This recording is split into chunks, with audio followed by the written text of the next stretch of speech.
I'm Rebecca Eugene with the Nocturnal. How are you? I'm good. Nice to meet you, Rebecca. Nice to meet you. So, this series is based on a novel of the same name.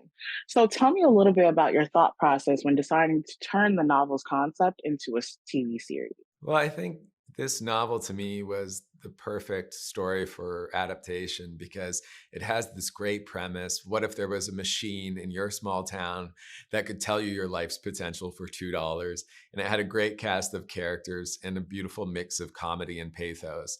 And to me, those were all the elements I was looking for to build a TV series.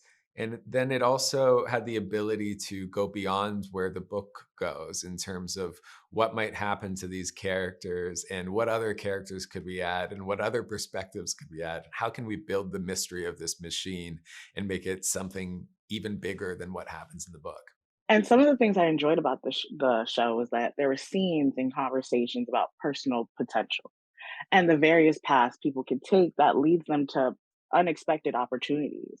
So, what do you hope viewers will take away after watching this series? I would love people to think a little bit more about their own lives and their own choices.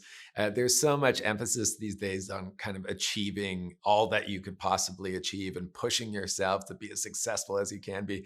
And this show is asking questions about what does it mean to be successful? What does it mean to achieve your potential? And do you necessarily have to do all the things you're told you need to do in order to be happy? Or is there a more emotional, personal path to happiness? While watching the show, I was like, I relate to this because I've asked myself these kinds of questions. It's everyday questions that people think like, am I truly happy in life? Am I happy with the choices I've made? Am I happy on the path that I'm going on? For sure. I mean, I think a lot of comedy comes from a place of anxiety. And, this is almost a show about an entire town going through a midlife crisis. That this machine just forces people, even if they think they're happy, to question everything and reevaluate the way they look at the world. Definitely. And as I mentioned while watching the show, I couldn't help but compare it to life today. But instead of a machine, I was thinking of the pandemic and what how the whole pandemic caused people to question what they truly want out of life. So, do you agree? And how relevant do you feel a story like this is to our society today? Yeah, completely. I think that was one of the reasons I was so drawn to this story when I was drawn to it, because so many people during the pandemic while we were stuck in our homes, there was the opportunity you don't normally have to rethink things, to think about where you are and where you might still be if you could make a change. People change jobs, relationships, their ideas of themselves, and that's exactly what's happening in this series. So it feels like a way to talk about the pandemic without explicitly being about the pandemic. Definitely, I agree. Thank you so much for speaking with me today. Thank you. Hi, Rebecca with the Hello. Nocturnal. How are How you? are you doing? I'm good. I'm good. So tell me a little bit about your characters in the show. Well, I play Dusty Hubbard, um, proud husband of Cass, and I'm a high school history teacher. And when we find our couple at the start of the show, it's my 40th birthday, and my gorgeous wife has got me 40 presents.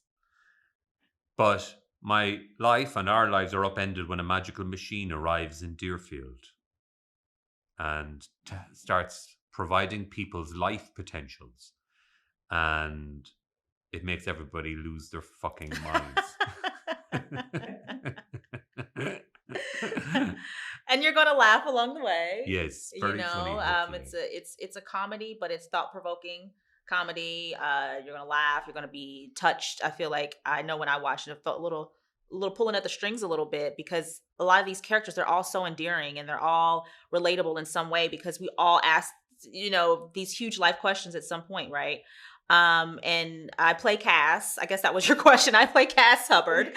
And Cass and Dusty are high school sweethearts. And like you said, we start the show on his 40th birthday, and the entire town is upended by this mysterious, magical blue machine with butterfly wings that's just has the audacity to just tell us to enter our social security numbers and our fingerprints and then spits out our life potential. And then we're just supposed to accept that and go about our day like it's just Tuesday, but it's not. So it's just really fun to see how all the townspeople respond differently. Some are on board, some not so much. Some it creates and wreaks havoc in a negative way. Some it wreaks havoc in a positive way where they're discovering new things about themselves and improving themselves. So I think it's going to be very, very fun and interesting to watch. And I can't wait to see what people have to say about it. When I was watching it, I was like, I ask myself these questions every day. Like, am I happy in my life? Do I feel fulfilled? So when watching the show, like it was relatable and the comedic aspects helped, like, make it a little lighter for me. Cause I'm like, I ask myself this every day.